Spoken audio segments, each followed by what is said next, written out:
OK. Sound. Tac. Est-ce que vous le voyez là? Ça s'en vient. Ça va bien? Oui, Oui, bon. ça marche. Excellent. OK, bon, donc je propose une petite présentation du module qui s'appelle FM5. Comme Félix l'a dit, c'est un petit module qui permet d'adapter n'importe quelle radio, ou presque, en FM,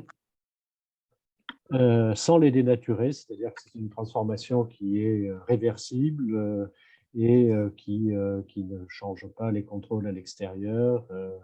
Enfin, je vais reparler d'un petit peu tout ça. C'est une présentation qui n'est pas technique, pas trop, quoi. J'ai quelques petits slides à la fin un peu plus techniques s'il y a des questions. Mais là, je fais une présentation surtout sur la façon dont ça s'utilise et comment les monter, quoi.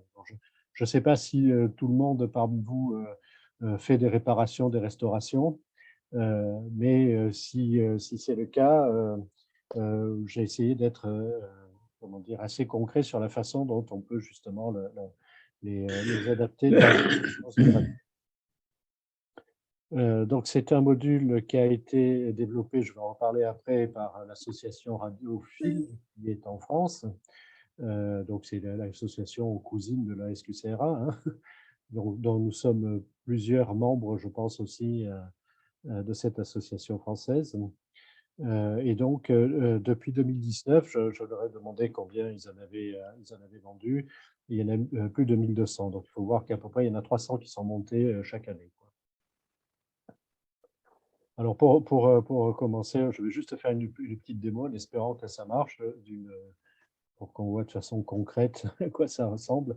Donc, je vais lancer une petite démo, c'est juste une minute de vidéo sur un radio qui a été adapté. Est-ce que ça marche? Hop.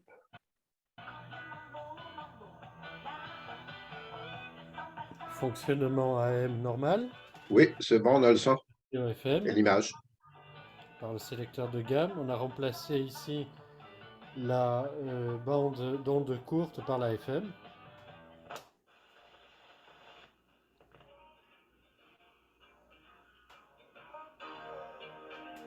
Et on a la FM, donc on peut trouver la position sur le cadran normal du radio.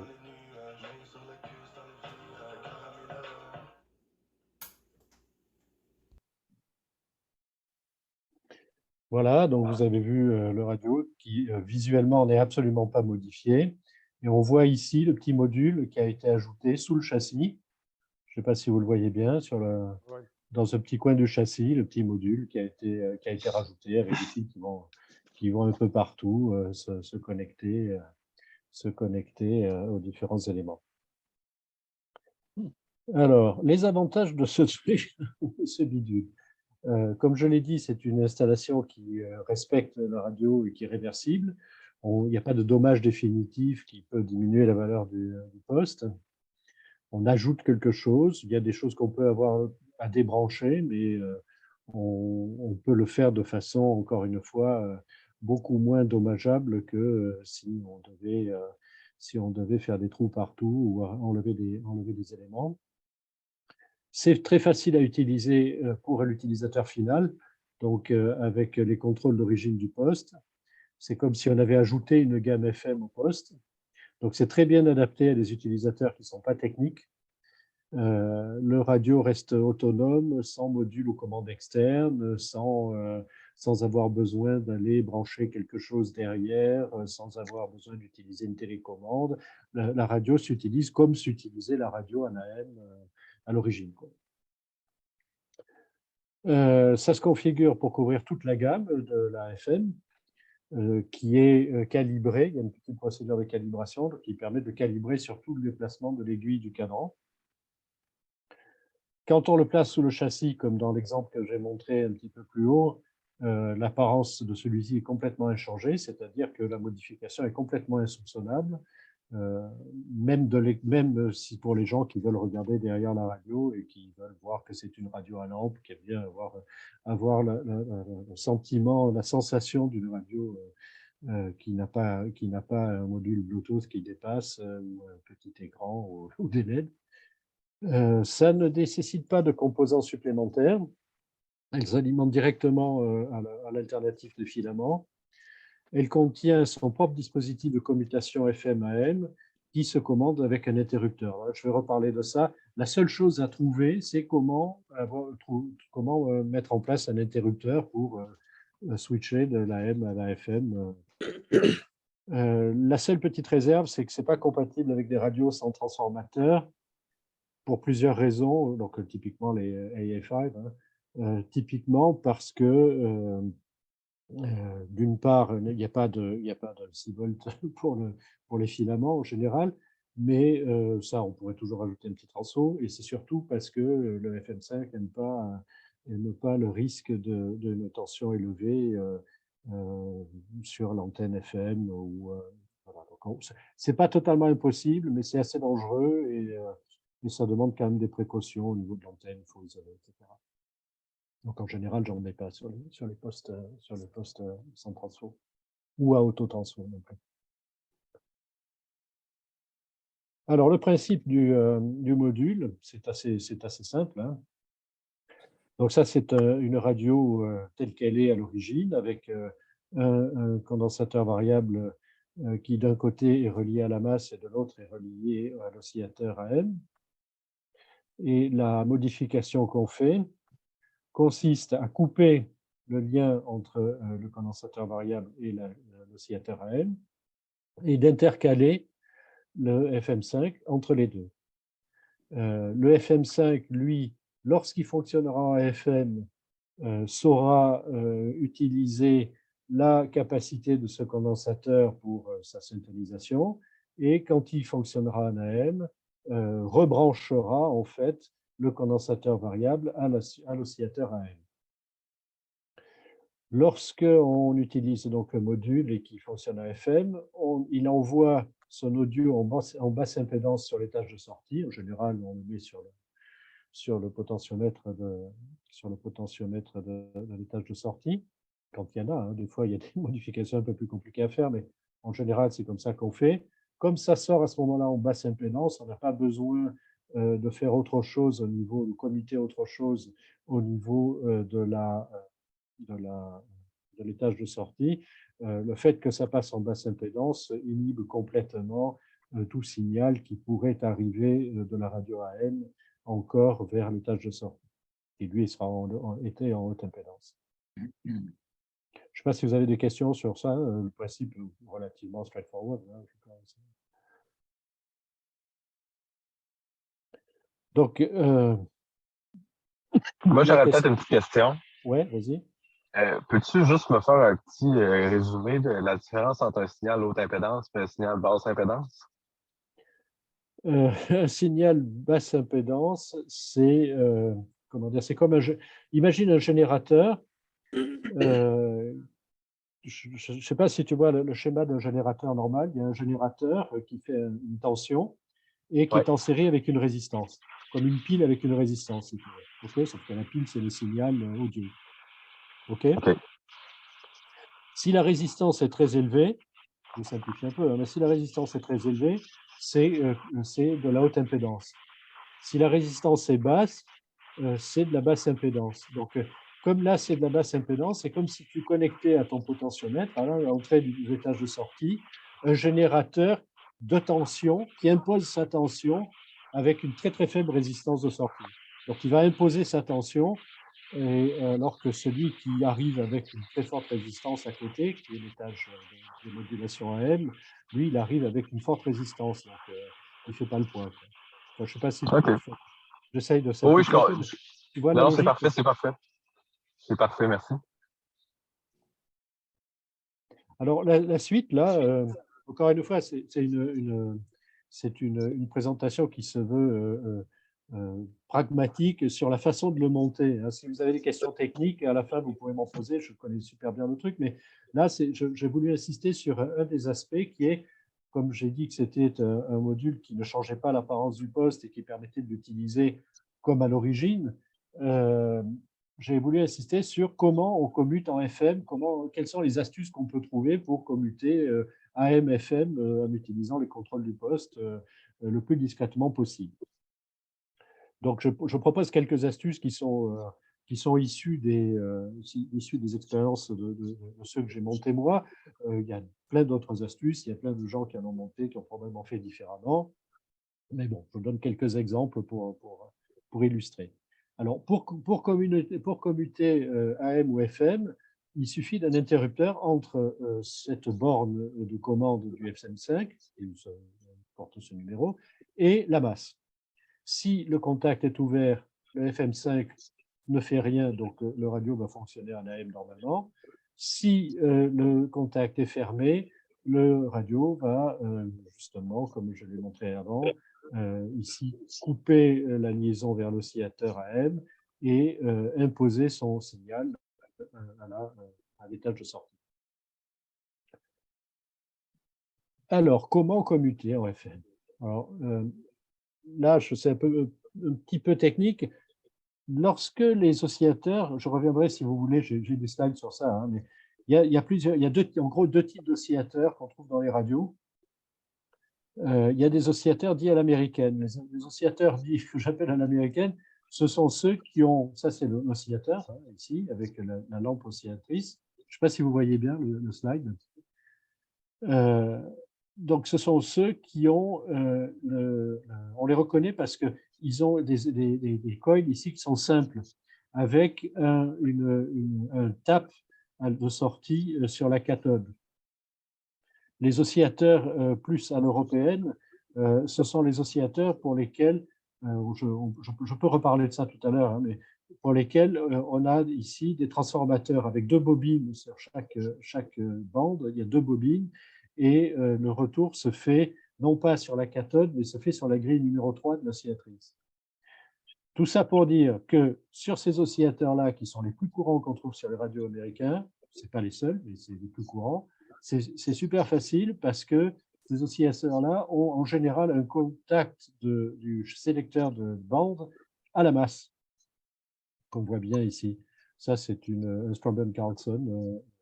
Donc, on a un contact du sélecteur de gamme qui est à la masse et on peut le récupérer pour pouvoir commuter ici le FM5 au lieu de passer sur la dernière bande d'onde courte, par exemple. Donc là, j'ai montré la photo. Hein. Ici, le petit module, il est caché sous le coil, là, on l'aperçoit. Et puis, il y a juste un fil, ici, c'est ce petit fil gris là, qui part vers le commutateur d'un sélecteur de gamme et qui récupère le contact qui autrefois servait à brancher un des coils ici à la masse. Donc ça, c'est le plus simple pour les radios américaines. Il y a juste une petite débrancher un coil et brancher ça à la place et le tour est joué. Sur des radios européens qui sont munis d'un bloc à clavier, bon, j'ai eu l'occasion d'en voir pas mal en France. C'est aussi assez facile. Typiquement, là, sur ce bloc-là, il y avait une bande dite bande étalée. Ce sont des ondes courtes sur une très, très faible largeur de gamme qui est étalée sur toute la largeur de l'écran. Donc, il n'y a plus d'émission là-dessus du tout. On peut récupérer assez facilement des contacts. Il suffit de couper ici quelques fils et de se brancher à la place. Autre possibilité, c'est de récupérer une position phono si l'utilisateur n'utilise pas de phono avec sa radio.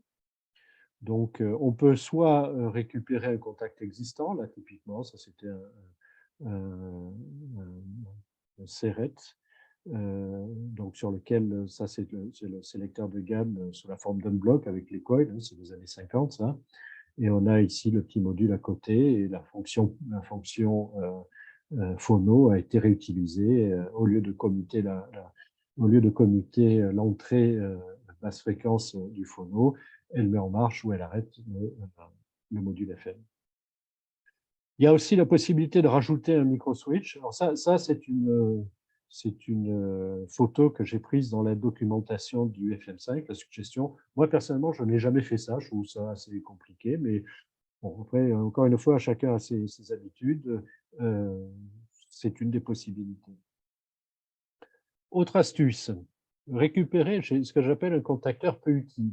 Alors, exemple typique, là c'est un RCA Victor fabriqué au Canada. Il avait ici sur le côté un petit switch qui servait à faire correcteur de tonalité. C'est un étouffe aigu de base hein, avec un condensateur et une connexion à la masse. Cet étouffe aigu ne sert pas à grand chose, mais on a déjà un petit switch. Je ne parle pas des modèles avec potentiomètre, là. C'était vraiment juste un petit switch marche-arrêt qui commutait ce condensateur pour étouffer les aigus. Donc là, c'était extrêmement facile. J'ai récupéré ce petit switch-là et au lieu de servir d'étouffe aiguë de contrôle de tonalité, il sert à mettre en marche ou à arrêter la FM. Donc ça, c'est un RCA Victor que je fais ici. Une autre astuce que j'aime bien, c'est ça, c'est le potentiomètre de guitare. Donc ça permet de conserver. Alors là, pour le coup, on a un contrôle de tonalité aussi avec l'étouffe aiguë, hein, c'est un potentiomètre et un condensateur. Mais sauf que ce n'était pas un switch comme dans le précédent, c'était un potentiomètre. Donc j'ai remplacé le potentiomètre d'origine par celui-ci. On peut toujours tourner et ça fait toujours contrôle de tonalité, sauf que ces potentiomètres de guitare, ils ont en plus un petit commutateur ici, donc le même bouton sans que personne ne s'en aperçoive. Si on le tire, et à ce moment-là, ça passe en FM. On peut toujours le tourner pour changer la tonalité. Donc ce sont des potentiomètres qui ont aussi une fonction de tirer-pousser. Ça, c'était sur un Philips 470A pour ceux qui connaissent les Philips des années 30. Autre astuce, c'est changer le commutateur. Donc ça, c'était un Westinghouse, aussi de fabrication canadienne. Le commutateur ici, c'était un commutateur qui faisait off, on avec aussi une limitation des graves pour faire de la reproduction de paroles, speech, et on avec sans limitation de grave pour la musique. Donc en fait, ce que j'ai fait là, c'est que j'ai changé le commutateur à l'intérieur. En fait, d'ailleurs, il avait été supprimé par un technicien il y a un demi-siècle. Donc ça a été assez facile d'en rajouter, carrément de le remplacer, d'en mettre un avec 4 positions. Et la dernière position sert à la FM. Et quand on n'a pas envie de s'embêter, on met juste un petit interrupteur à l'arrière du châssis. C'est moins joli, mais c'est plus facile. Donc voilà, ça, ce sont les commutations. Je ne sais pas si vous avez des questions sur cette question de commuter pour passer en FM ou pas. Pas de questions?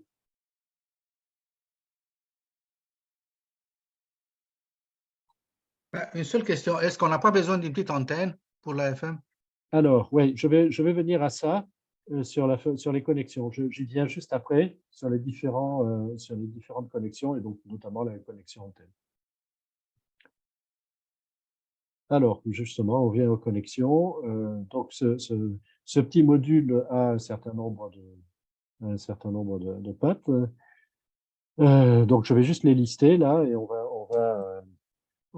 en parler. Donc, la première, c'est la masse. Il n'y a pas de mystère là-dessus. La deuxième, c'est l'antenne. Alors, le plus simple, c'est de la connecter au plot antenne AM à l'intérieur et de faire en sorte que sur le plot antenne AM, il y a un petit fil d'une trentaine de centimètres qui soit branché et qui pendouille derrière. Et ça marche extrêmement bien. C'est largement suffisant. C'est l'antenne qu'en général, mais pour la M aussi. Quoi. Ça répond à ta question? Alors, oui, je reviendrai sur ça, là, s'il y a des questions. C'est le plot d'inhibition de l'oscillateur AM. Il y a des gens qui m'ont posé la question là-dessus. Ça, c'est un petit peu plus compliqué. Il y a des cas où, même lorsque je vais revenir là-dessus, même lorsque le FM5 a coupé la connexion du CV vers l'oscillateur AM, l'oscillateur AM veut quand même osciller. Il y a des oscillateurs AM qui sont un peu trop dynamiques, un peu trop péchus. Je vais revenir là-dessus. Et il se met quand même à osciller parce qu'il y a des capacités parasites ici, donc il se met à osciller. Et cette oscillation, peut perturber le fonctionnement du FM5. Il y a des cas où ça se produit. C'est assez rare, mais ça se produit. Donc, si tel est le cas, il y a une borne qui sert à aller inhiber l'oscillateur AM. Voilà. Je ne l'utilise pas toujours. Si on a besoin de l'utiliser, j'ai quelques slides pour préciser ça. Les deux bornes qui sont là, il y en a une qui va vers l'oscillateur AM après avoir déconnecté le CV et une qui va vers le CV après avoir déconnecté l'oscillateur AM. Donc, c'est le fait d'intercaler le module entre ces deux bornes-là. Il y a une borne de commande vers l'interrupteur marche arrêt de la FM. Il y a la sortie audio vers le potentiomètre de l'étage de sortie. La sortie audio, en général, on l'a fait avec un petit câble blindé pour éviter des ronflements. Et naturellement, il y a deux fils d'alimentation. Le plus simple, c'est l'alimentation en alternatif, là, sur les bornes à 6 à 7, qu'on branche directement sur l'alimentation des filaments, et ça peut marcher que l'alimentation des filaments est un côté à la masse ou est un point milieu à la masse, ça marchera tout aussi bien. On peut aussi l'alimenter en continu, enfin il y a d'autres façons de l'alimenter, mais c'est quand même ça vraiment le plus courant et le plus facile. Voilà. Donc, dernier aspect, là c'est l'aspect un peu plus, je dirais, marketing. Quelle est la disponibilité pour nous ici au Canada de ce module? Donc, il a été développé par l'association pour ses membres. En fait, il a été développé par Édouard Antelet, qui est belge, néerlandophone, qui a fait en fait quasiment tout le développement. Et le matériel et le logiciel donc, sont sous licence ouverte GNU. Donc, ça signifie qu'on peut faire des copies aussi bien du matériel que du logiciel, qui sont disponibles. Et la seule contrainte, c'est que si on améliore, si on modifie, il faut aussi mettre en licence ouverte le résultat de cette élaboration, de cette modification, amélioration ou modification. Ça n'a d'ailleurs pas toujours été le cas par certains qui ont copié le module, mais comme cette présentation est enregistrée, je n'en dirai pas plus. Donc, pour des raisons fiscales, il n'a pas été prévu que Radiophile vende ces modules à l'extérieur de l'association Radiophile. Parce que sinon, ça risque de devenir un produit commercial. C'est un produit commercial, il y a des déclarations fiscales à faire, il y a de la TVA, etc. Ça, ce sont les réglementations françaises qui imposent un certain nombre de limites. En revanche, donc, j'ai marqué plusieurs scénarios possibles de collaboration à étudier et à proposer au conseil d'administration de Radiophile en France. Les scénarios possibles, d'abord, si quelques personnes sont intéressées, on est plusieurs membres de Radiophile ici. Moi, ça ne me gêne absolument pas d'acheter quelques modules et de les passer aux copains. C'est quelque chose qui peut se faire. Je pense que je ne suis pas le seul à être un membre de Radiophile. Daniel aussi, je crois, mais entre autres. Donc, voilà, moi, il n'y a pas de problème pour faire ça. Un autre scénario possible, c'est de se mettre d'accord avec eux pour un achat un peu plus groupé. C'est pas forcément le meilleur scénario parce que tant qu'on achète ça par petite quantité, ça passe comme une lettre à la poste dans une enveloppe à bulles. Ils sont tout petits, hein, les modules. Ça passe comme une lettre à la poste dans une enveloppe à bulles. C'est en dessous du seuil au-delà duquel les douanes vont nous imposer des taxes. Donc, on reçoit ça, et ça se passe bien, il n'y a pas de souci. Si on devait en acheter une quantité plus importante, il y aurait probablement des frais de port plus importants et on percuterait le seuil de taxation par les douanes canadiennes à l'importation. Donc, on risque d'augmenter le coût pour rien. Mais bon, c'est à étudier et c'est à discuter. La dernière possibilité, évidemment, si il y a un intérêt ici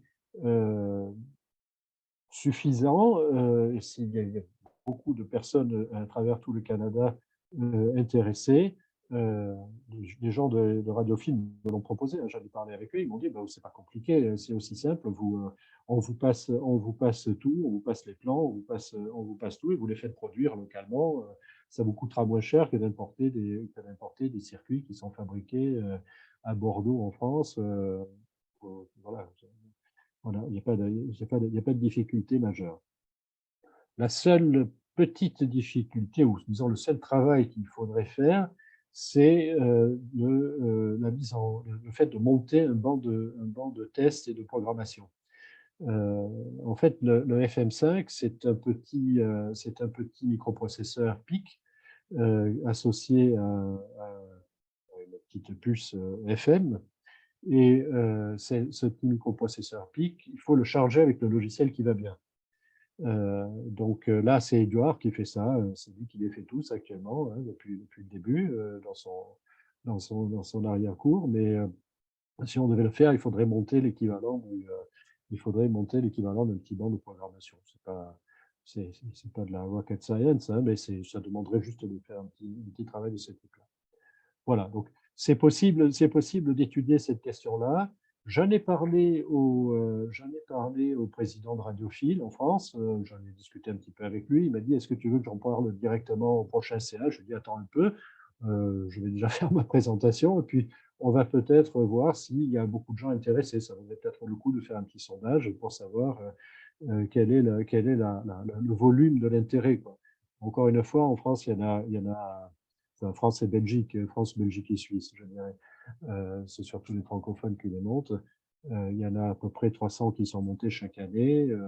Bon, je ne suis pas convaincu qu'il y en ait 300 ici, mais il peut y en avoir un certain volume, ou peut-être pas. Je pense, alors je m'adresse là peut-être à Félix, je pense que ça vaudrait le coup de faire de faire un petit sondage pour voir qui serait éventuellement intéressé à en monter dans ces radios, quoi. Je ne sais pas si tu veux répondre sur la question. Mais Christian, Yes. pour ça, il faudrait savoir quel est le prix unitaire. Alors, le prix unitaire aujourd'hui, quand on les commande, c'est 33 €, ce qui fait à peu près 48 $. Okay. Voilà. Ouais, ben c'est ça, c'est un super de bon prix. Oui, oui, absolument. On peut faire un sondage puis essayer de trouver, essayer de sonder le marché un peu, là. C'est sûr que ça prend des compétences techniques pour l'installer quand même. C'est pas hyper compliqué, mais ça reste. Je pense que c'est ce qui va limiter une certaine partie de notre clientèle, mais en même temps, s'il y a des gens comme toi qui offrent le service pour l'installer ou qui peuvent donner un coup de main à distance, ben, ça va peut-être intéresser plus de gens qu'on l'imagine. Oui. Je pense que c'est vraiment, sauf dans des cas très particuliers, très compliqués, typiquement les radios qui n'ont pas de potentiomètre ou qui sont avec un variomètre. Enfin bon, là, effectivement, il y a des astuces à trouver. Mais sinon, n'importe qui fait de la restauration, de la réparation, on peut le faire, quoi. Ça ne demande pas de compétences particulières. Donc, déjà, toutes les personnes qui sont en mesure de faire de la réparation, de la restauration, peuvent le faire pour eux ou offrir le service aussi, à mon avis. Hein. Ce n'est pas plus compliqué que la restauration. Puis le coût des pièces? Absolument. Oups. Absolument, Christian, c'est pas dans ce sens-là, mais justement, des gens qui font de la restauration, on n'en a pas tant que ça. C'est ce qui est étonnant dans le cube. Mais ça n'empêche pas que je suis convaincu qu'il va y avoir une clientèle. Puis ta question, c'était si on peut faire un sondage. Absolument. On peut faire un Moi, sondage. ce que je propose, c'est peut-être de commencer par faire un petit sondage pour avoir une idée. Et après, sur la base de ce sondage-là, je réinterroge le radiophile, je leur pose la question de façon à ce qu'ils en parlent à leur conseil d'administration. Si ça vous paraît, une bonne façon de procéder, quoi. Là, on dit que c'est 32 €, mais le coût des pièces, on le fabriquerait nous-mêmes. Attends, de quelle pièce tu parles là? Mais les pièces, si on le fabriquerait localement ici. Ah oui, alors en fait, le coût en fait, Radiophile ne fait pas de bénéfice dessus, hein, mais le coût de fabrication Pour radiophile, ça revient à peu près justement à ces 32 € avec les pièces, etc. Alors, en fait, pour regarder de façon un peu plus précise, ça contient un petit module qui vient de Chine, qui est en fait une sous-platine qui contient le TEA 5767 qui fait la démodulation FM. Ça contient un petit microprocesseur PIC et ça contient quelques petits composants SMD, un relais et quelques condensateurs, quelques résistances. Donc voilà, en termes de coût, tout ça rentre, plus la fabrication des PCB et le montage par un atelier là qui est comme je te disais, à Bordeaux. En France, ils ont réussi à faire ça pour 32 €. Voilà. Ça comprend tout. J'ai une question. Sur le cadran, est-ce qu'il y a de quoi à changer sur le cadran pour l'aiguille, pour les postes? Alors, c'est ça. Ça, pour le coup, effectivement, c'est un petit point qu'il faut noter, c'est qu'on n'a pas de graduation des postes FM. Il faut les trouver, Et, au nez, quoi, hein. et on, Voilà. on les colle sur la vitre Non, il n'y a pas de graduation. L'aiguille, on utilise le déplacement de l'aiguille normale, Oui. mais il n'y a pas de graduation. Le cadran n'a pas changé d'aspect. Donc, on n'a pas les graduations FM. OK. On sait qu'on a la FM et puis l'aiguille bouge, mais on ne sait pas sur quel poste, sur quelle fréquence. C'est ça. OK. Voilà. Comme dans les années 20, tu notes les positions, puis tu l'écris sur un petit papier. C'est comme ça qu'on faisait dans les années 20. C'est ça. On se souvient que c'est là et c'est bon. OK. Mais on est revenu dans les années 20, que je sache. Oui, on est dans les années 20, là. Attention. L'histoire est un éternel recommencement. Tu n'as plus besoin de cadran dans les années 20 modernes. Tu fais juste parler et il se place. Oui, moi, j'aurais une question pour Christian. Oui. Moi, j'avais lu là-dessus qu'il faut enseigner au module aussi la capacité de ton condensateur variable. Oui, alors ça, c'est ce que j'appelais la calibration tout à l'heure. Attends, je vais revenir sur... Je ne sais pas si vous voyez bien sur ce truc-là, il y a 2 petits pins là. Oui. Donc voilà, donc en fait, une fois qu'on l'a monté, il y a une procédure de calibration super simple qui consiste à fermer complètement le condensateur variable, mettre ces 2 petits pins au court-circuit avec une petite pince crocodile pendant quelques secondes, enlever la pince crocodile, ouvrir le CV à fond, c'est-à-dire le mettre en capacité minimale, remettre la petite pince crocodile et le logiciel, et après l'enlever. Le logiciel a mesuré les 2 trucs et après il fait sa calibration à partir de ça. C'est tout, c'est simplissime. OK, très simple, merci. Ouais.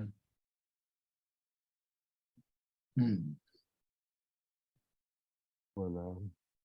Donc, je ne sais pas si ça vous fait envie. Moi, j'en ai monté quand même pas mal et c'est en général vraiment satisfaisant, quoi. Donc, le résultat est vraiment agréable. Dans le fond, il n'y a rien d'analogique dans cette FM5-là. Dans ce récepteur qui est fait pour sortir de l'audio à haute impédance et l'injecter dans l'ampli, c'est tout. Essentiellement. Attends, je n'ai pas compris la question. Je n'ai pas entendu ta question, en fait. Je pense qu'on vient de le perdre. C'est ça qui arrive avec VL Mobilité. Oui, il va revenir. Là.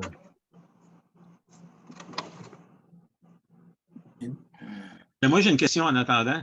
Oui. Les caractéristiques techniques là, de la réception FM, la sensibilité, la bande passante, tout ça, c'est bon? Oui. Alors, encore une fois, la bande passante, ça va des 87,5 au 108. Hein. Donc là, ça couvre toute la gamme FM de podcast. Et la sensibilité, bon, non, je n'ai pas les chiffres là, mais avec un tout petit bout d'antenne de 20-30 cm, on a quand même énormément de stations. Hein. C'est très bon. Je n'ai pas les chiffres exacts, je pourrais les retrouver. C'est le TEA, hein, c'est le module qui fait ça.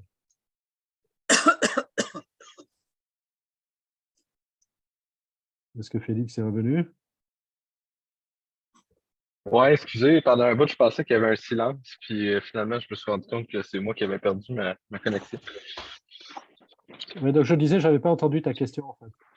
Ouais, ben en fait, ma question était mal timée. J'espère que je n'ai pas interrompu personne. Mais ma question, c'est que dans le fond, le FM5, c'est essentiellement, c'est juste un petit récepteur FM numérique, là. On pourrait, il pourrait techniquement être syntonisé à n'importe quelle fréquence, puis en FM, puis lui, il génère une source audio qu'on injecte dans l'ampli de la radio, puis c'est tout. Oui, l'intérêt, encore une fois, par rapport aux petits récepteurs numériques que tu vas trouver sur le marché, c'est justement le fait qu'il est couplé avec un dispositif qui permet d'utiliser le CV de la radio. Ah non, absolument, c'est ça, c'est merveilleux. Mais je me demandais, tant qu'à y être, là, tant qu'à ce qu'il soit directement connecté sur l'ampli de la radio, pourquoi pas ajouter une fonction Bluetooth? Fait que là, la radio serait FM et Bluetooth. Alors là, c'est toujours pareil. Ça aurait pu être le cas à l'époque où ils ont fait les specs, ils ont voulu rester simples, sachant que si on veut rajouter un module Bluetooth, on peut toujours le rajouter à l'extérieur. Et de toute façon, un module Bluetooth ne peut pas véritablement se piloter. Il n'y a aucun intérêt à le piloter avec les contrôles de la radio, quoi. Le module Bluetooth, il va se piloter avec ton smartphone, et puis et ça sera pas la même logique. Mais c'est pas incompatible, hein. Donc c'est pour ça qu'il n'y a pas de fonction Bluetooth qui a été incorporée à ce module. Moi, je voyais ça comme une pierre deux coups, là, parce que t'as beau dire ben, Bluetooth, ce serait con parce qu'on ne l'utilise pas avec les boutons de la radio. Oui, mais ça demeure une fonction. Tu sais, comme moi j'ai 24 ans, là. Puis, je vous mets au défi de trouver une personne de mon âge qui écoute régulièrement la FM. Donc, tu sais, en intégrant cette fonction-là au FM5, on se trouverait à frapper deux marchés plutôt que juste le FM. On vient chercher les gens aussi qui n'écoutent pas la radio commerciale, qui écoutent leur radio comme ampli, ce qui est mon cas. Moi, mes radios, ils ont toujours servi comme ampli audio, rien de plus. Mais à ce moment-là, tu n'as pas vraiment besoin d'avoir ce type de module. Là, tu branches carrément un petit récepteur Bluetooth du commerce, mais ça va très bien. C'est ce que je fais, mais au mais côté voilà, revente. C'est ça. Donc, à quoi ça sert de rajouter ça comme ça? Ah non, mais c'est juste une petite suggestion. C'est pas. Non, mais c'est un débat qui a eu lieu sur le forum français. Moi, je te donne juste mon opinion. Après, la discussion a été longue et les avis partagés sur le sujet. Hein. Ça a été évoqué. Hein. Ça a été évoqué, mais il y a pas mal de. Enfin, disons que la conclusion, c'était on ne voyait pas l'intérêt de mettre un Bluetooth, alors que finalement, le Bluetooth, lui, il est déjà disponible sur le marché. On n'a pas forcément besoin de. On n'a pas forcément besoin de ça, quoi. Mais ça, de toute façon, ça va être un débat qui va perdurer parce que, oui, on peut installer Bluetooth. Quelqu'un qui veut modifier son radio Bluetooth, il peut installer un module directement sur l'étage audio. Puis quelqu'un qui est plus puriste, mais il va installer un module Bluetooth sur un transmetteur AM. Donc, oui, bien sûr, oui. Moi, j'utilise le Bluetooth, oui, mais c'est un transmetteur AM parce que je ne veux pas vraiment toucher l'âme du radio. Mais tu sais, c'est une question de choix pour tout le monde. Là, premièrement, la radio n'a pas d'âme, c'est une radio. Deuxièmement, le but, c'est d'avoir la qualité sonore que le AM n'est pas capable de reproduire. C'est le seul intérêt du Bluetooth. Je t'allais juste apporter ce bémol-là parce que moi, j'en ai plein des émetteurs AM, mais on va se le dire, là, ça ne sonne pas bien. C'est pas aussi bon. C'est pas aussi bon. C'est pas aussi bon, mais ça dépend. Ça dépend c'est quoi l'intérêt que tu veux avoir. Oui, transformer un radio, mettons un Zénith, en ampli audio à tube. Oui, tu peux le transformer comme ça en bypassant tout le reste. Mais est-ce que ton radio demeure un radio plus ou moins rendu là? Tout dépend de la nature. Tu cliques l'interrupteur, puis tu as du AM, tu as des ondes courtes. Un interrupteur, c'est tout. C'est comme le FM5. Là. Ça revient au Voilà. FM5. Il y a un interrupteur. Après, encore une fois, le FM5, ça s'adresse à des gens, qui n'ont pas de compétences techniques et des utilisateurs qui ne vont pas se mettre à utiliser un petit émetteur AM à côté, etc. La plupart des gens qui me demandent de restaurer des radios, ils n'ont pas cette compétence-là. La deuxième chose, donc c'est contrairement à ce que tu fais toi, quoi. La deuxième chose, c'est que ça s'adresse à des gens qui ont envie de jouer avec la radio, un peu, je dirais, comme à l'origine, c'est-à-dire qu'ils peuvent chercher les stations, ils l'utilisent comme un appareil autonome, voilà. Sauf que ça fonctionne en FM. Mais c'est pour avoir cette manœuvrabilité-là qui ressemble tout à fait à celle de l'origine. Il m'est arrivé de faire des adaptations pour des gens, par exemple, qui sont à Shawinigan, de là où ils sont, là où ils sont placés, ils n'ont pas d'AM du tout. Donc, ils sont très contents d'avoir la FM et de pouvoir l'utiliser comme une radio d'époque, quoi, avec la même manœuvrabilité. Pas uniquement pour le fait d'avoir un ampli, mais pour avoir un ampli et une radio qui a tous ces contrôles. Ça, je comprends ça parfaitement, puis je serais le premier à en profiter de cette façon-là, mais c'est juste, moi, je me disais, tant qu'à être déjà à l'intérieur de la radio, déjà branché sur l'ampli, on est plus loin, on n'est pas très loin d'avoir un... on est déjà dans la radio, pour ainsi dire, on est déjà dedans. Fait que tant qu'à y être. Mais c'était juste une petite suggestion, là. Au contraire, je suis vraiment fan de ce que vous avez fait côté manœuvrabilité, justement, la joie de tourner le bouton et d'avoir des postes, là, ça se remplace pas. Là, puis il n'y a pas un Bluetooth qui procure le même plaisir. Là, ça. On est tous d'accord là-dessus. Oui, c'est ça. Ouais. C'est la logique, sachant qu'encore une fois, je pense qu'on ne serait pas, entre guillemets, compétitif avec le module Bluetooth chinois qu'on trouve dans le commerce si on voulait rajouter du Bluetooth, quoi. Il est déjà là. Enfin, c'est pas, on ne va pas faire mieux. Hein. Donc voilà. Alors, j'ai d'autres questions, j'ai d'autres petites annexes techniques dont je peux éventuellement vous parler, si vous voulez. Hein. J'ai quelques slides sur la question d'inhiber l'oscillateur AM, parce qu'on m'avait déjà posé la question, c'est quoi cette borne qui sert à inhiber l'oscillateur AM? Donc, je peux éventuellement faire une petite explication technique de ce truc-là. J'ai le schéma de la dernière version. Je peux vous montrer comment c'est fait à l'intérieur, en fait, quel est le principe de fonctionnement, quoi. Même si, de toute façon, je pense que vous l'avez déjà bien compris, mais c'est de voir un petit peu comment il est fait. Je peux vous montrer des exemples de fixation. Et je peux parler aussi, il y a une question qui s'était posée, c'est est-ce qu'on peut aussi piloter l'œil magique de la radio quand on l'utilise en FM? Justement pour avoir l'illusion d'un fonctionnement tel que on a vu avec la donc c'est possible. Le FM5 a une fonctionnalité qui permet de le faire, mais ça ne sert pas à grand chose parce qu'il le pilote en tout ou rien. Donc ça n'aide pas à la syntonisation du tout, quoi. C'est juste, ça peut être amusant de le faire, mais c'est un peu plus compliqué. Il faut rajouter un petit optocouple. Je peux vous parler de ça. Dites-moi s'il y a un de ces points qui vous intéresse d'aborder. Moi, je serais curieux de voir des exemples de radio où ça a été installé, puis des cas particuliers où est-ce que c'était plus difficile. Là, si tu as des exemples où ça m'intéresse. En fait, là, je vous en ai montré un certain nombre déjà.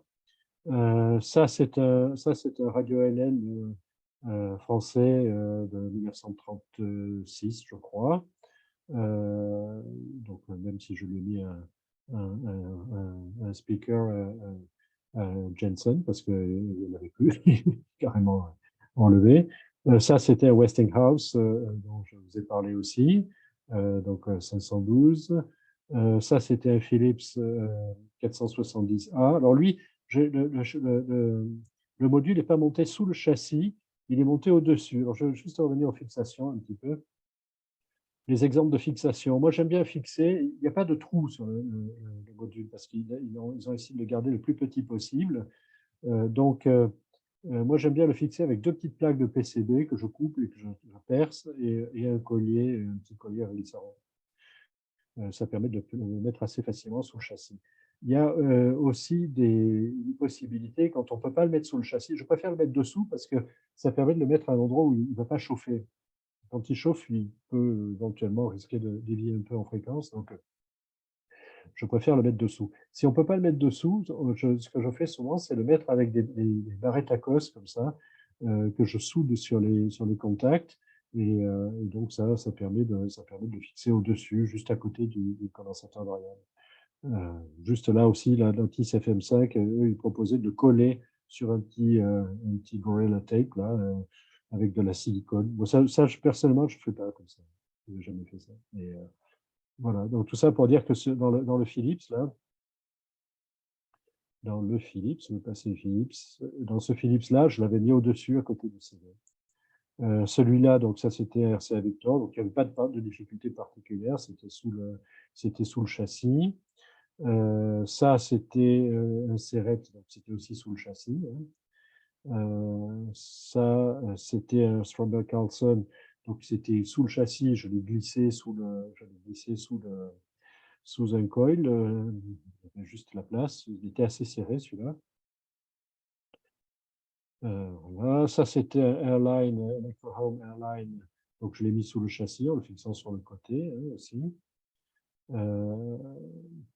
Alors celui-là, là, ça c'était un Stromberg Carlson, ça a été un des plus compliqués que j'ai eu à faire, parce que c'est un Stromberg Carlson qui est en 2 châssis, avec une partie réception et une partie qui fait amplification, détection et contrôle automatique de volume. Et la difficulté, c'est que entre cette partie, entre le châssis du haut et le châssis du bas, il n'y a pas de basse fréquence, de fréquence audio qui est échangée. Le système, c'est un système qui était extrêmement complexe parce que c'était la fréquence intermédiaire qui passait d'un châssis à l'autre, qui était détectée en bas, et il n'y avait pas de potentiomètre en haut. Pour le volume. Le volume allait modifier la polarisation d'une lampe FI, de fréquence intermédiaire, pour changer le volume. Pourquoi faire simple quand on peut faire compliqué? Donc là, il a fallu rajouter des transformateurs, des petits transformateurs audio, des petits transformateurs d'isolement. Enfin, ça a été un petit peu plus subtil. En fait, c'était un exercice, qui est relativement rare. Dans 99% des cas, il n'y a pas besoin de faire ce genre de choses. Voilà. J'ai eu aussi un exemple d'un radio français de marque Manu France. Alors là, lui, il avait un étage push-pull en sortie, et le push-pull, en fait, il n'y avait pas de déphaseur. Le push-pull était attaqué par 2 détections. Ils avaient mis 2 détections en opposition de phase. Donc, il y avait 2 détecteurs en opposition de phase, et donc ça attaquait le push-pull. Sauf que là, en sortant du FM5, j'avais quand même un seul signal. Donc, ce que j'ai mis, c'est un petit transfo, juste un petit transfo d'adaptation avec deux enroulements, un petit transfo audio avec 2 enroulements en opposition de phase, et ça fonctionnait très bien. Voilà. Je ne sais pas si vous avez d'autres exemples. Mais bon, après, ils sont tous un petit peu sur la même logique.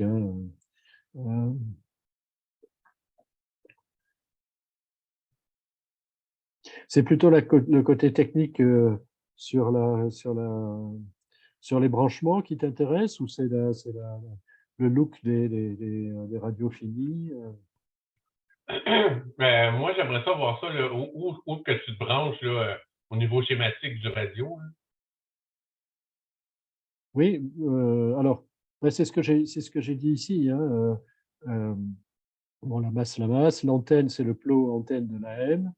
Là, l'histoire de l'inhibition FM, j'en reparlerai si tu veux tout à l'heure. L'inhibition AM, j'en reparlerai tout à l'heure. Après, on prend le CV, entre le CV et l'oscillateur AM, il y a un fil en général. Ce qu'il faut, c'est mettre le FM5 le plus près possible pour pas qu'il y ait de fil trop long. On coupe ce fil et on branche d'un côté et de l'autre au FM5, quoi. Voilà, il m'arrive souvent de souder directement le fil d'origine, isoler le tissu sur le FM5. Après, il y a un fil, c'est en général le fil gris, là, qui part vers l'interrupteur. Donc, j'ai montré tous les exemples d'interrupteurs. Et la sortie audio, je vais la mettre en général directement sur la borne du potentiomètre de l'étage de sortie. Sauf quand il y a un petit transformateur, ce que je disais tout à l'heure, mais c'est des cas très très rares. Et après, l'alimentation, là, je prends ça sur le socket d'un tube, les 6 volts du filament sur le socket du tube. Quel est le courant qui tire?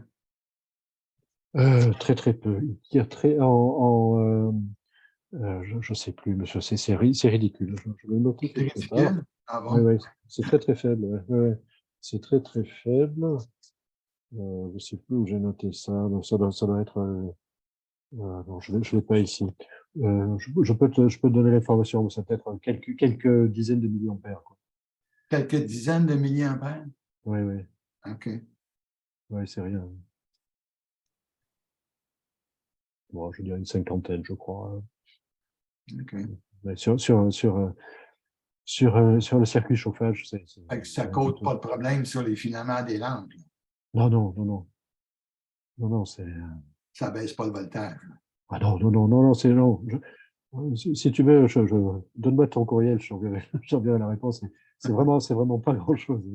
OK, En fait, c'était pas noté, donc je l'avais mesuré une fois, justement. Je me posais la question. Okay.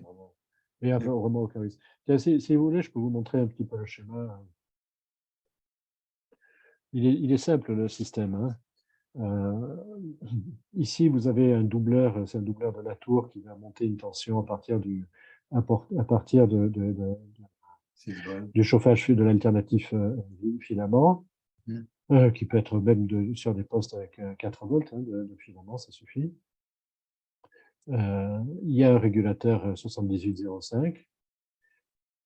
De là, il y a un relais qui va être commandé par le contact dont j'ai parlé tout à l'heure de commutation FM-AM, à l'entrée ici, à travers un petit transistor à effet de champ. Le relais, lui, va commuter l'audio. Quand il est en AM, c'est ce que je disais, donc il ne connecte rien, donc l'AM passe facilement. Quand il est en FM, le fait de connecter de la basse impédance suffit à inhiber l'audio de l'AM. Et le CV du poste, donc, qui est soit connecté à l'oscillateur local AM, soit connecté au dispositif FM. Alors là, le dispositif FM, ça tombe sur un petit microprocesseur PIC. Le petit microprocesseur PIC, la grosse astuce de ce système, c'est que, en fait, ces PIC étaient munis à l'origine d'une fonction de mesure de capacité. Et ça servait pour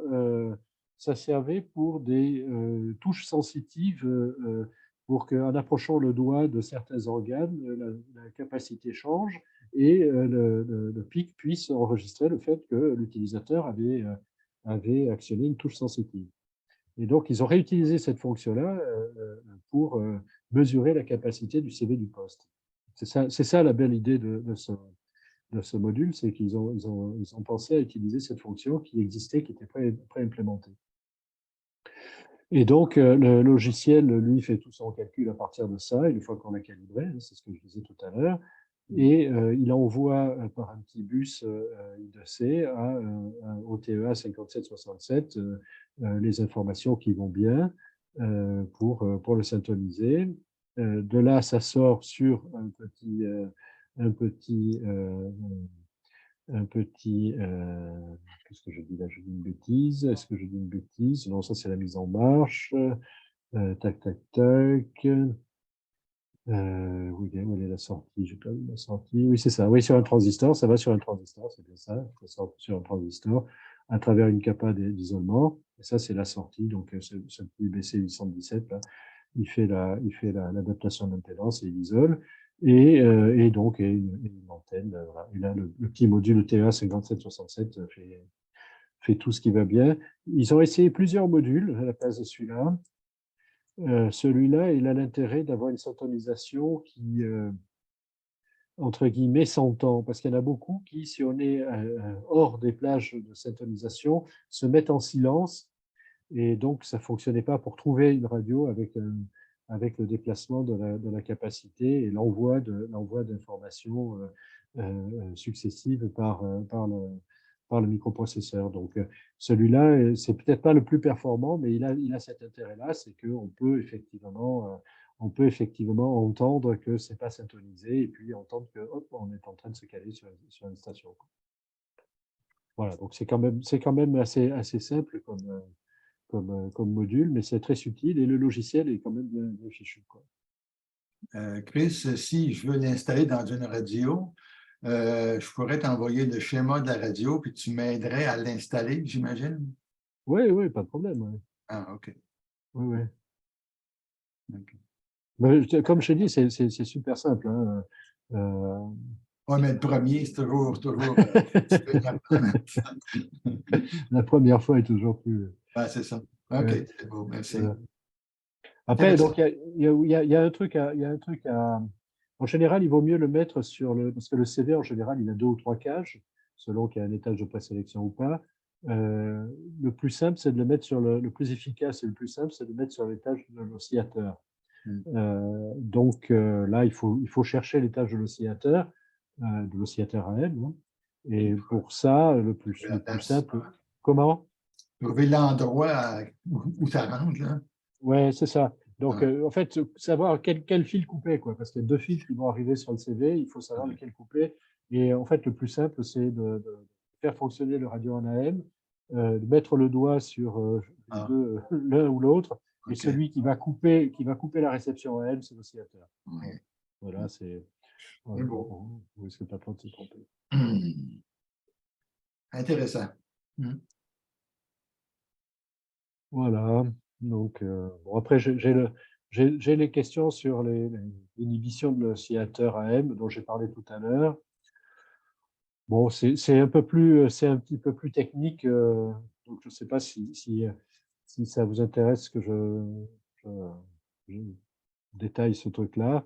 Non, c'est correct. OK. Donc, je ne le développe pas.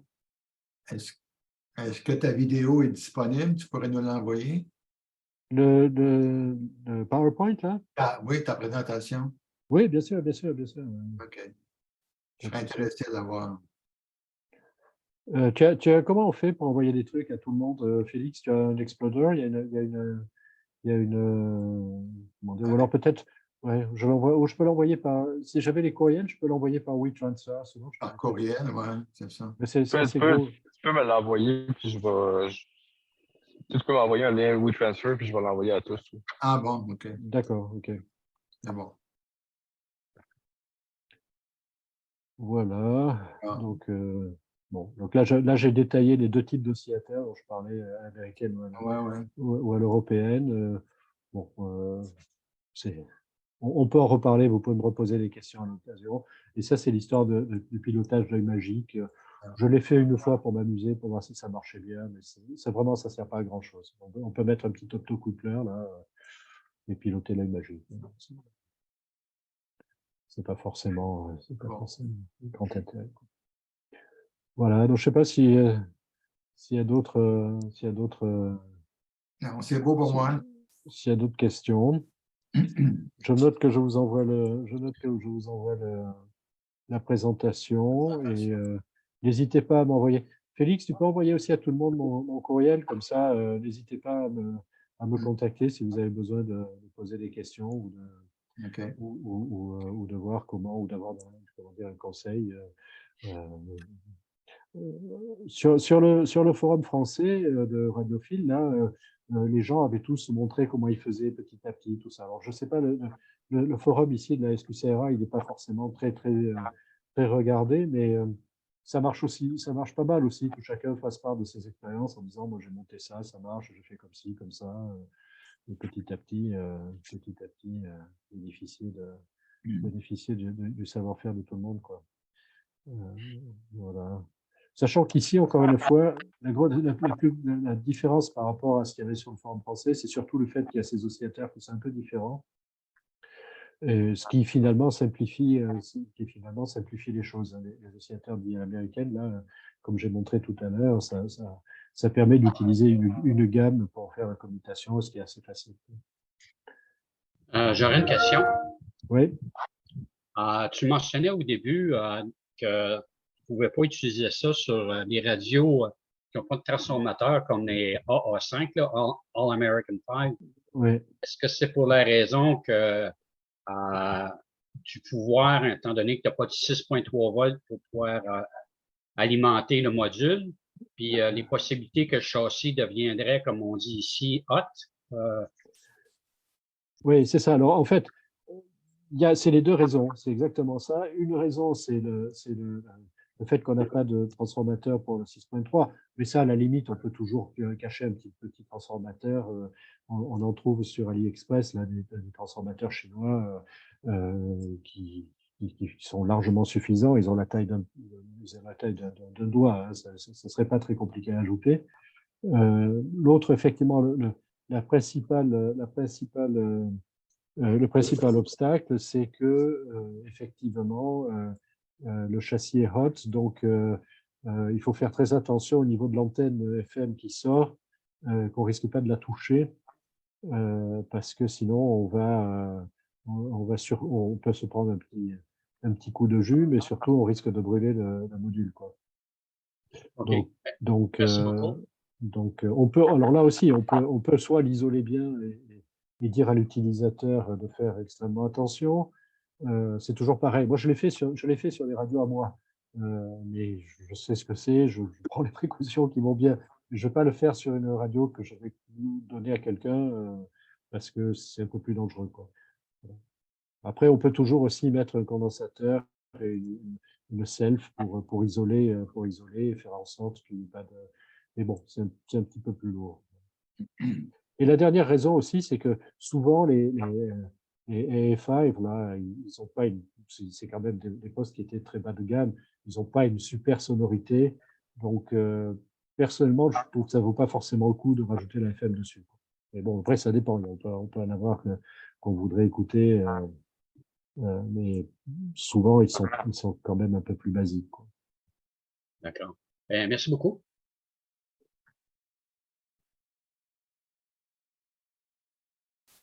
Donc, le mettre sur un All American 5, ça revient à mettre ça sur un radio des années 20 qui sonne très mal de toute façon. Oui, c'est ça, oui. Les années 30, il y avait des transformateurs. 30. Oui, oui. Alors, moi, j'en ai mis un sur un.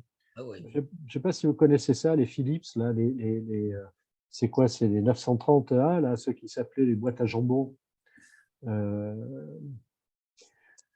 Les boîtes à jambon? Ouais. OK. Attends, je vais voir si. Le 834. J'en veux un. Moi aussi. Dit... Moutou. C'est la forme mythique, je pense, des radios Philips ça, des années 30. Ouais, c'est ça. Attends, je vais voir si j'ai une photo. Il fait un peu comme une ogive. Ouais, c'est ça. 931. Ça s'appelait aussi la boîte à jambon. Ça ressemble à une boîte de jambon. Clic.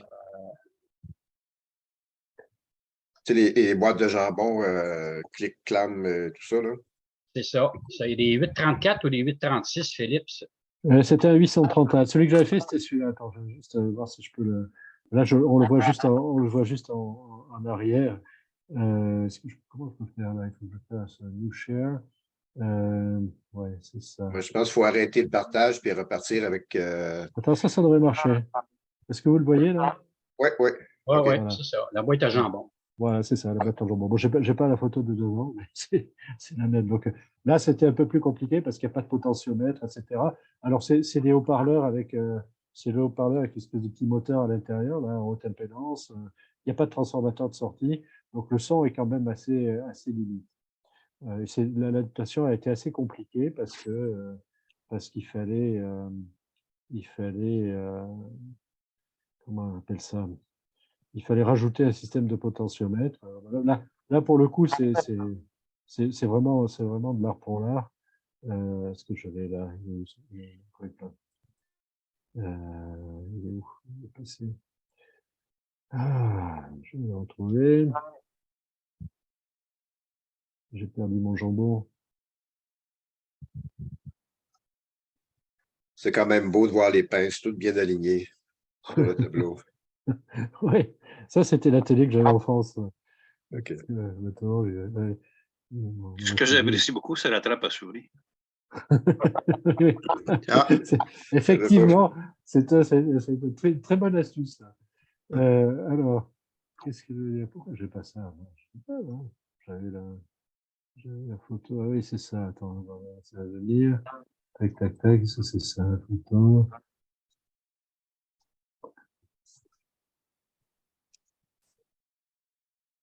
En tout cas, ils sont dispendus. Oui, ils sont très recherchés, ouais. Ils sont très recherchés. C'est ça, oui, 931. le prix des radios en Europe est généralement plus élevé qu'ici, je crois. Oui, ça dépend lesquels. OK. Ça dépend lesquels. C'est des questions de mode un peu. Ouais, je me disais peut-être aussi à cause de la guerre, donc il y a eu beaucoup de radios des années avant 1940 qui ont été détruites. Hein. C'est vrai, ouais. Et puis il y a eu un changement complet d'un seul coup. C'est ça aussi qui est surprenant, c'est qu'effectivement, là. Alors, attends, est-ce que je peux faire ça? Tac. Si je fais share. Je sais pas si vous voyez la photo là. Oui. OK. Pour arriver à adapter la FM5, j'ai été obligé de mettre une poulie. Ça c'est le variomètre, parce qu'en fait, il n'y a pas de potentiomètre, c'était un variomètre avec un coil qui tournait dans un cylindre avec un autre coil. Hein. Et donc, pour adapter, j'ai mis un potentiomètre à côté. Et quand on passe en FM, le même bouton fait tourner le petit potentiomètre aussi, ce qui permet de faire varier le son du FM. Mais bon, là, c'était. Est-ce que c'est un radio TRF ou super hétérodyne? Non, c'est un radio à réaction. Réaction, donc, OK. TRF à réaction? Je ne sais pas ce que tu appelles TRF, on n'a pas toujours les mêmes mots. Ben, TRF, c'est Tune Radio Frequency. Il n'y a pas d'oscillateur, il n'y a pas d'oscillateur principal. Ça passe de condensateur à bobine, amplifié, condensateur bobine, amplifié. Il n'y a pas de hétérodyne. Alors, c'est le cas, il n'est pas hétérodyne. OK. Le seul truc, c'est que. Attends, je vais te montrer le schéma. Tac. Le seul truc, c'est qu'il est. À réaction. Il est à réaction, c'est ça. Et donc, il faut le truc, c'est de faire monter la réaction juste avant et l'arrêter juste avant que ça se mette à hurler. Oui, juste avant qu'il commence à osciller. Wow, c'est ça. Ça, c'est. OK. Ça, c'est des radios des années 20, ça. C'est les années 30. Ça, c'est les années 30, de la réaction même. Ouais. Oui, c'est le début 30. C'est le début des années 30. Jusqu'à les années 40, avec les radios allemandes qu'on voit là, des fois en vente, c'est encore sur le même principe, exactement le même principe à réaction. Parce que ça coûtait rien. Ça coûtait pas cher à bâtir. C'est ça. Mais qu'est-ce que vous appelez par réaction régénératif? C'est régénératif, c'est ça. Oui, c'est ça. Une partie de la sortie s'en va vers l'entrée. Exactement. Générée soit par une résistance ou un condensateur variable. C'était très prisé dans les radios allemandes. Regardez le DKE 38, là, popularisé par Hitler quand il est venu au pouvoir, puis Gobo, là, le petit radio, là, DKE 38. Ben, j'en ai un à la maison, puis pour le réparer, mais c'est ça, j'ai découvert ça en faisant mes recherches. C'est un radio à réaction. Puis là, vous voyez la bobine à gauche, là en bas, là? C'est bien important. Ça fait partie du système de réaction. C'est une bobine à l'intérieur de l'autre. Pendant la variable, tu changes l'inductance, puis en fin de compte, le rétroactif agit là-dedans. Mais c'est intéressant à voir, ça, dans les trous. Ouais. Attends, si je fais comme ça, attends, peut-être si je fais le share de ça, je devrais y arriver. Tac, tac. Je ne sais pas si vous voyez le bout de schéma là. Oui. Vous le voyez? Donc là, effectivement, le variomètre, c'est les bobines qui sont là et celle-là qui est à l'intérieur et qui tourne. Donc, c'est en changeant le rapport de transformation enfin, entre ces deux bobines que ça fait un retour ici vers la grille du détecteur. Et c'est encore une fois, ça fait une réaction positive, donc ça fait une amplification très importante jusqu'au moment où il rentre en oscillation. Donc, il faut vite arrêter, revenir un petit peu en arrière. C'est amusant à utiliser quand il y a encore de l'AM, mais c'est pas très performant, mais c'est amusant. C'est comme les postes des années 20, quoi. Avec les bobines qu'on tourne et qu'on déplace. Bon, je dois y aller, alors je vous dis bonsoir. Bonne soirée. Merci. Bonsoir, merci. À la prochaine. Bonsoir. Bonsoir. Bon, je ne sais pas si vous avez d'autres... Une dernière, Chris. Une dernière, Chris. OK, à l'antenne, là, tu vois la lampe, là, à gauche, 1, 2, 3, 4. Quand tu dis que tu vas aller brancher ton fil sur le plot du condensateur, ça serait lequel que je choisirais? Attends, tu es où là? Tu es sur une image que j'ai envoyée ou pas? Non, justement, on la voit présentement, là. Ça se trouve être le schéma du radio européen rétroactif, là. Ah oui. Et là, oui. OK. Tu viendrais-tu à C11 pour venir te connecter ou bien un des condensateurs d'en haut? Parce que ceux d'en haut, c'est pour, en fin de compte, la longueur d'antenne pour la réception. C'est ça. Tu irais te brancher sur C11 ici? Oui, là, je crois brancher sur C1. D'ailleurs, c'est amusant parce qu'en réalité, là, il y a un condensateur empointé. Ça veut dire qu'il n'y a pas de condensateur. C'est juste la capacité entre les deux bornes qui sont l'une à côté de l'autre. OK, l'intercapacitance du filage, là, le câblage, je donnerais ça. ça. Ça. Mais en fait, il n'y a même pas de filage sur la borne 1. Il n'y a pas de filage. C'est juste une borne, sauf qu'elle est à côté de la 2 et il y a une intercapacité entre les deux. Voilà.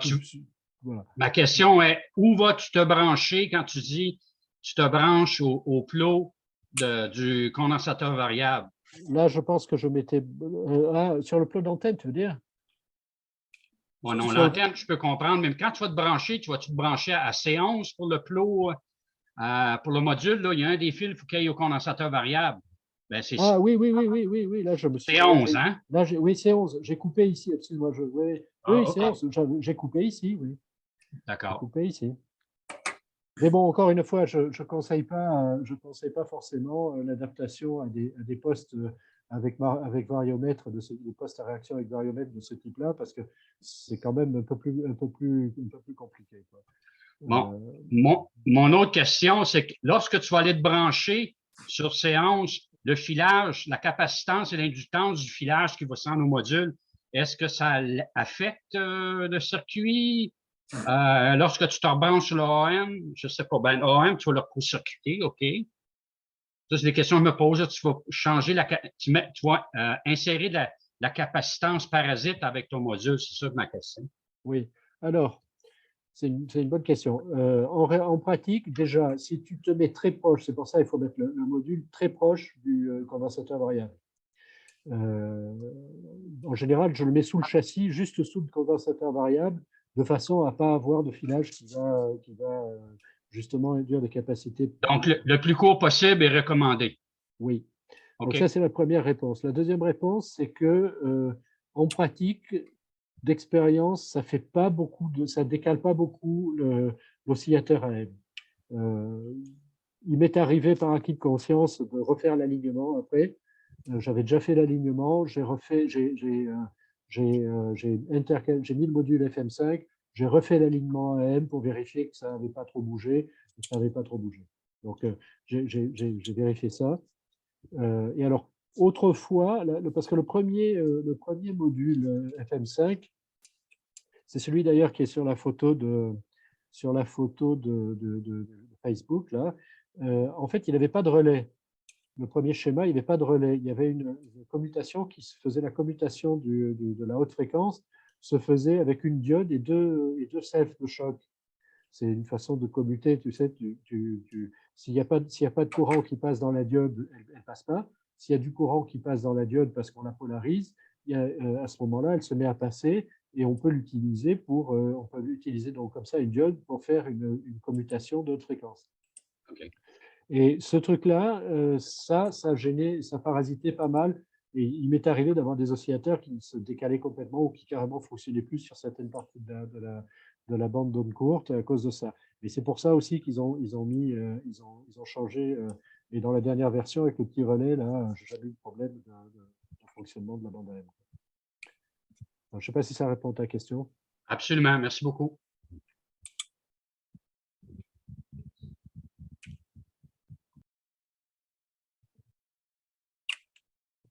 OK, je ne sais pas si Félix est encore là ou pas. Tantôt, il avait l'air de se promener dans les catacombes de Bell Canada à Québec. Ouais, Merci. il était sur un trouble, là. Ouais. Ils l'ont appelé à la dernière minute parce que là, il revenait du parc, il revenait de l'étape, là, il était changé, je ne sais pas trop dans le bois, là, puis il redescendait, puis là, il y a eu des problèmes. Puis... Ben, écoute, moi je vais te remercier beaucoup, Christian, Chris. Je te remercie beaucoup pour ta présentation. Moi, je vais en prendre 3.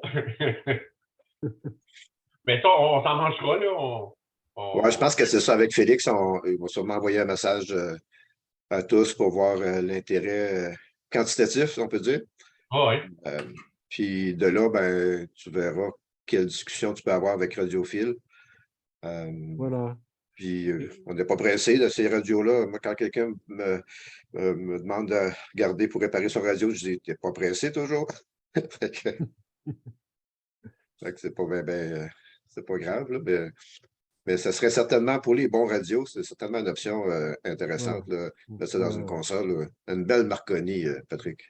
Ah, ben c'est sûr. Ouais.